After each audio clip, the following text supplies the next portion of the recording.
Hi guys, இன்றைக்கி நாம் 2025 மலையாளத்தில் ரிலீஸ் ஆன அவிகித்தம் படத்தோட ரிவ்யூ தான் பார்க்க போகிறோம்.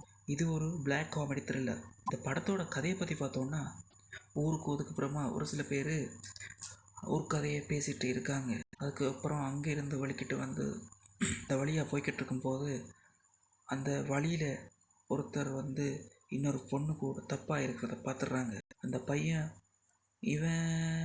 அவன்ல அட நம்ம வினோத் பையன் யார் கூட இருக்கான், அதை பார்த்தா யாருன்னு தெரியல. இப்போ யார்கிட்டையாச்சும் இதை போய் சொல்லணுமேன்னு அந்த ஊரில் இருக்கிற டெய்லர் ஒருத்தர்கிட்ட போய் சொல்லிடுறாரு.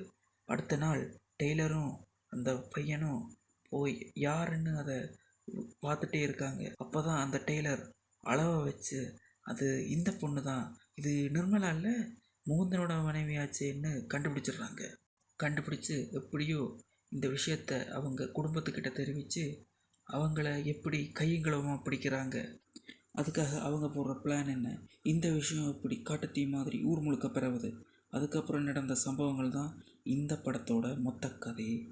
இது ஒரு சிம்பிளான கதை தான், ஆனால் மலையாளம் சினிமாவை பொறுத்தவரை ஸ்மார்ட்டாக இதை எக்ஸிக்யூட் பண்ணதில் அவங்க ஜெயிச்சிட்டாங்கன்னே சொல்லலாம்.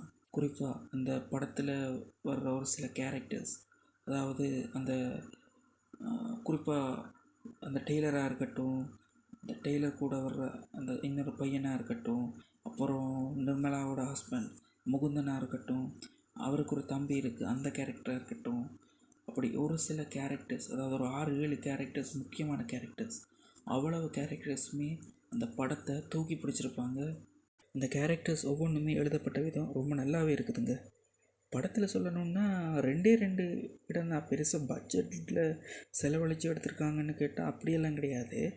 ஒரு 2 வீடு, அப்புறம் லைட்டு எரிஞ்சு நிப்பாட்டுறது, அப்புறம் ஒரு சில லொக்கேஷன்ஸ், அதை தாண்டி படத்தில் எங்கேயுமே இல்லை. ஆனால் அந்த கதைக்களத்துக்கு ரொம்ப ஆப்டாகவே அது அமைஞ்சிருக்கு. இது ஒரு 1.25 மணி நேரம் ஓடக்கூடிய படம் தான். அதுக்குள்ளேயே ரொம்ப சுவாரஸ்யமாகவும் ரொம்ப நீட்டாகவும் இந்த கதையை சொல்லப்பட்ட விதத்தில் ரொம்ப நல்லாவே சொல்லியிருக்காங்க. இந்த படத்தை நீங்கள் எதுக்காக பார்க்கணுன்னா, இப்போ பொதுவாக நம்மள எல்லாருமே ஜட்ஜ்மெண்டல் திங்கிங்கோடு தான் இருப்போம். ஒரு பொண்ணை பார்த்துட்டு அது இந்த பொண்ணு இப்படி தான் இருக்கும்ல, அந்த மாதிரி திங்க் பண்ணோன்னா உங்களோட மொத்த பெர்ஸ்பெக்டிவுமே இந்த படம் மாற்றுறதுக்கான வாய்ப்பு இருக்குது. நான் ரொம்ப எக்ஸாஜரேட் பண்ணி சொல்லலை, நீங்கள் இந்த படத்தை போய் பாருங்கள், ரொம்ப நல்லாயிருக்கும். இந்த திரைப்படம் ஜியோ ஹாட்ஸ்டாரில் அவைலபிளாக இருக்குது. ஜியோ ஹாட்ஸ்டாரில் போய் பாருங்கள். பொதுவாக நம்ம மற்றவங்க கதையுமே அதிகமாக கேட்டோன்னா நம்மளோட குடும்பத்தையே பிரித்து விட்டு போயிடுவாங்க. கண்டிப்பாக இந்த படம் நல்ல ஒரு மெசேஜை கன்வே பண்ணுது. மெசேஜ் இந்த படத்தில் சரியாக கன்வே பண்ணப்பட்டிருக்கு. பொதுவாக மலையாளம் சினிமா வந்து உண்மைக்கு நெருக்கமாக ராவாக எடுத்திருப்பாங்க. அதே மாதிரி இந்த படத்தையும் ரொம்ப ராவாக எடுத்திருக்காங்க.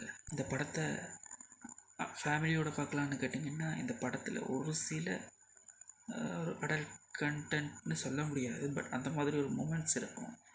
பட் நீங்கள் எதுக்கும் ஒரு வாட்டி பார்த்துட்டு உங்களுக்கு ஓகே ஃபேமிலியோட பார்க்கலான்னா நீங்கள் கண்டிப்பாக இந்த படத்தை பாருங்கள். எதுக்கும் நீங்கள் ஒரு வாட்டி பாருங்கள். குழந்தைகள் பார்க்குறத அவாய்ட் பண்ணுங்கள். குழந்தைகளுக்கு இந்த படம் அவசியம் இல்லை. ஹஸ்பண்ட் அண்ட் ஒய்ஃப் கண்டிப்பாக பாருங்கள். இந்த படம் உங்களுக்கு பிடிக்கும். உங்களுக்குள்ள ஒரு அண்டர்ஸ்டாண்டிங்கை இந்த படம் ஏற்படுத்தும். இந்த படம் வந்து ரொம்ப நாள் ஆச்சு. இந்த படத்தை பார்க்காதவங்க யாராச்சும் இருந்தீங்கன்னா இந்த படத்தை போய் பாருங்கள். நல்ல ஒரு படம்.